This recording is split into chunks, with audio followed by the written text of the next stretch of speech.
தம்மிடம் ஒன்றை மட்டும் விரும்புகிறேன். என்னுடைய திறனுக்கான அங்கீகாரம், என்னுள் உறைந்த வீரத்திற்கான கௌரவம் என்றும் கிட்டாதா? கர்ணா,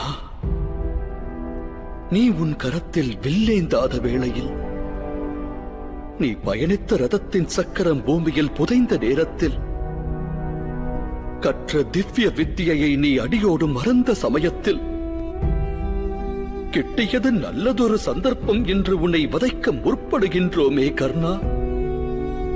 இது ஒன்றே காலம் உள்ளவரை பறைசாற்றும் உன் மாவீரத்தை